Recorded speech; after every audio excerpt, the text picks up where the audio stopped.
Hey everyone, welcome to my channel. हम कर रहे हैं क्लास 4 की मैथ्स और इसमें फर्स्ट चैप्टर में ना रोमन नंबर्स गिवन है। रोमन नंबर्स में बहुत सारे बच्चों को परेशानी रहती है क्योंकि उन्हें करना ही नहीं आता है। 1 to 10 वो आराम से लिख लेते हैं, हद से ज़्यादा 20 तक लिख लेंगे, लेकिन उसके बाद उनको बहुत परेशानी होती है। तो आज मैं आपको कुछ ट्रिक्स बताने वाली हूँ। अगर उन ट्रिक्स को फॉलो करेंगे आप, तो आप कभी भी रोमन नंबर्स गलत नहीं करेंगे। इवन आपके इतने स्ट्रांग हो जाएंगे कि आप दूसरों को भी बताओगे। तो चलो स्टार्ट करते हैं। सबसे पहली बात, जैसे हम फर्स्ट, सेकंड, थर्ड ऐसे लिखते हैं, है ना। लेकिन इसके बाद अगर हमें फोर्थ लिखना होता है तो हम ऐसे क्यों नहीं लिखते? हम ऐसे ही क्यों लिखते हैं? ये करेक्ट है, ये रॉन्ग है, क्यों? इसका रीज़न ये है कि ये जो लाइंस हैं, ये जो आपकी आई है, ये आप सिर्फ 3 टाइम्स से रिपीट कर सकते हो। 3 टाइम्स से ज़्यादा रिपीट नहीं कर सकते, पहला रूल। दूसरा रूल, ये जो वी है, ये भी आप क्या कर सॉरी, वी जो है ये हम किसके लिए यूज़ करते हैं? 5 के लिए यूज़ करते हैं, राइट। तो इसमें 3 वाला रूल नहीं है, ठीक है, क्योंकि बहुत सारे लोगों को गलती रहती है, मुगालता रहता है इस चीज़ में। नाउ एक्स वाला चीज़, एक्स वाली चीज़ भी क्या होता है? ये 10 होता है ना, एक 10 हो गया, 10 + 10 20 + 10 30, तो ये 30 हो गया। दैट मीन्स हम इसको सिर्फ 3 बार ही यूज़ कर सकते हैं। अगर मुझे 40 लिखना होगा तो मैं ऐसे नहीं लिखूंगी, ये रॉन्ग है, ठीक है। सेम केस होता है सी।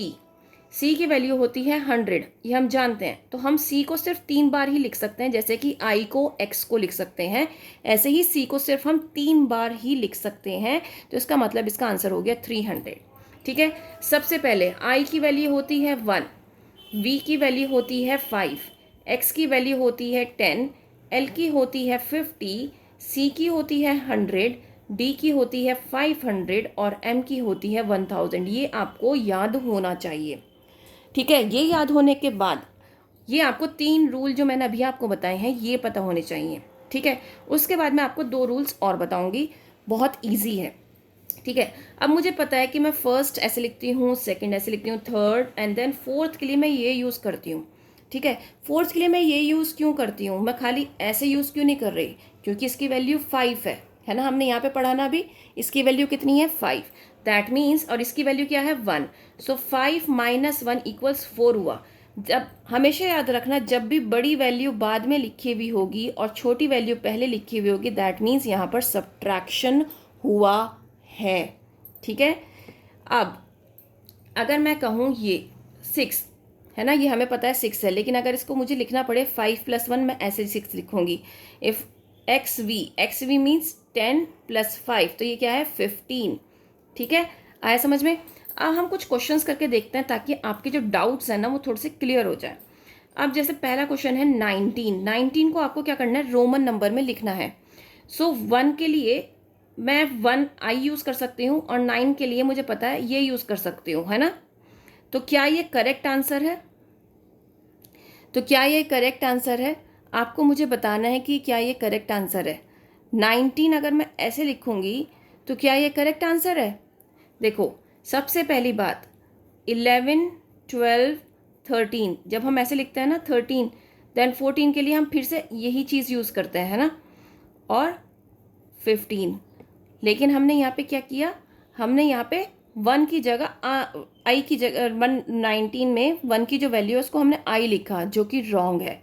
क्योंकि यहाँ पर 1 की 19 का मतलब है 10 + 9। सबसे पहले हमें इसको क्या करना पड़ेगा? हमें इसको एक्सपेंडेड फॉर्म में लिखना पड़ेगा। उसके बाद हमें क्या करना पड़ेगा? इसकी रोमन नंबर्स लिखने पड़ेंगे। तो 10 क्या होता है? ऐसे लिखा जाता है। 9 कैसे लिखा जाता है? ऐसे। तो ये आपका करेक्ट आंसर है, ये रॉन्ग है, ठीक है। नेक्स्ट 36। 36 अभी मैंने आपको क्या बताया? पहले आपको एक्सपेंडेड फॉर्म में इसको कन्वर्ट करना है। तो 30 + 6, 30 के लिए हमने बताया था कि आप x को 3 बार यूज़ कर सकते हो, तो 3 बार आप इन्हें यूज़ कर लिया। और 6 हम कैसे लिखते हैं? ऐसे। तो ये हो गया करेक्ट आंसर। नेक्स्ट है आपका 39। 39 तो 30 + 9, तो मैं 3 बार x लिखूंगी, देन 9 लिखूंगी। आया समझ में? देन आता है मेरा 40, जो बहुत इंपॉर्टेंट है। 40 को मैं 4 टाइम्स x नहीं लिख सकती क्योंकि ये अगेंस्ट द रूल है, तो ये रॉन्ग है, ठीक है, ये रॉन्ग है। अब 40 को हम कैसे लिखेंगे? मुझे ये पता होना चाहिए कि 50 में से अगर मैं 10 को माइनस करूंगी तो 40 आएगा, है ना। करूंगी तो 40 आएगा ना।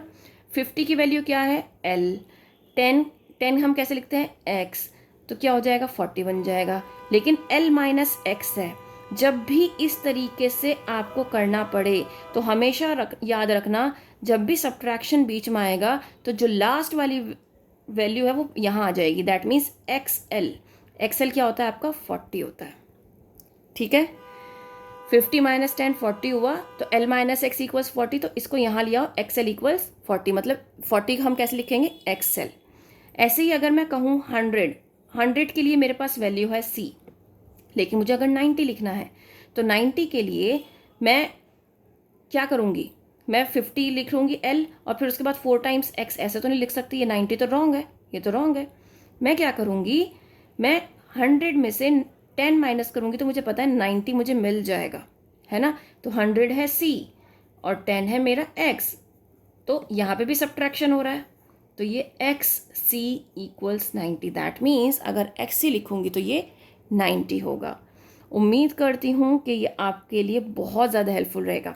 नाउ अगर मुझे 96 लिखना है तो आपको सेम प्रोसेस से लिखना पड़ेगा, क्योंकि अगर मैं इसको एक्सपैंड करूँगी तो ये हो जाएगा 90 प्लस 6, और 90 के लिए आपको क्या करना पड़ेगा 100 माइनस 10 प्लस 6, 100 माइनस 10 मतलब C minus x plus 6, C minus x means XC और ये 6। आया समझ में? बहुत ईजी मेथड से मैंने आपको समझाया है, उम्मीद करती हूँ समझ में आया होगा। और अगर नहीं समझ में आया है, थोड़ा सा भी इशू है, तो आप मुझे मेल कर सकते हैं, मैं ये वाला टॉपिक दोबारा ले लूँगी। Okay, that's all, thank you.